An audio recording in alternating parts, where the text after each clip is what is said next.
Hello friends, आज हूँ तमारी साथे फरसाणवाळानी दुकान में मळे छे तेवी मोरी पापड़ीनी रेसिपी शेर करवानी छूं। 250 ग्राम में चणानो लोट लीधो छे। आनी जग्याए तमे बेसन पण लई शको छो।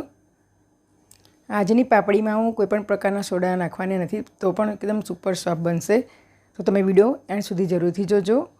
1 टीस्पून मीठुं उमेरीशुं, 50 ग्राम तेल उमेरीश, हाफ कप 125 ml पाणी उमेरीशुं અને મિક્સ કરીશું અને એકદમ સ્મૂથ બેટર તૈયાર કરીશું।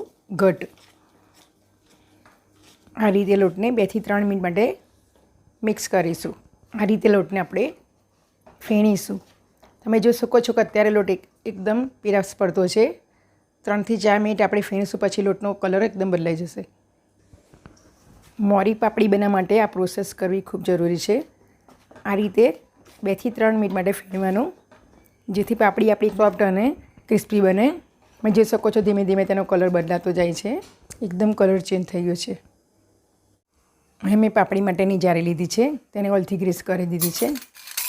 સંચાને પણ મેં ઓઇલથી ગ્રીસ કરી દીધો છે। એટલે બેટરને સંચામાં ભરી દઈશું। પાપડી બનાવવા માટે તમારે આ રીતનું બેટર રાખવાનું, તો જ તમારી પાપડી એકદમ ક્રિસ્પી અને સોફ્ટ બનશે, બજાર જેવી।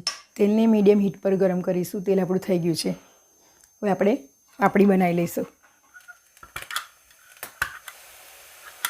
આ રીતે પ્રેસ કરીશું અને ધીમે રહીને તેને પલટાઈ લઈશું, કરીશું। શકો છો કે ધીમે ધીમે બબલ્સ ઓછા થતા જાય છે, એટલે આપણી પાપડી તળાઈને તૈયાર થઈ છે। પાપડીને આપણે એક પ્લેટમાં કાઢી લઈશું। તો બજારમાં મળે છે તેવી પાપડી આપણી બનીને તૈયાર થઈ ગઈ છે। આ જ બેટરમાંથી તમે ઝીણી સેવ, જાડા ગાંઠિયા, પાતળી સેવ પણ બનાવી શકો છો। મીડિયમ ફ્લેમ પર જ તેને તળવાના ગાંઠિયાને, અને પછી તેના રીતે પલટાઈ લેવાના। તમે જોઈ શકો છો ધીમે ધીમે બબલ્સ ઓછા થવા માંડ્યા છે, એટલે આપણા ગાંઠિયા તળાઈને તૈયાર થઈ ગયા છે। આપણા ગાંઠિયા બનીને તૈયાર થઈ ગયા છે। ફરસાણવાળાની દુકાનમાં મળે છે તેવી પાપડી અને ગાંઠિયા બનીને તૈયાર થઈ ગયા છે। એકદમ સોફ્ટ અને ક્રિસ્પી પાપડી બનીને તૈયાર થઈ ગઈ છે।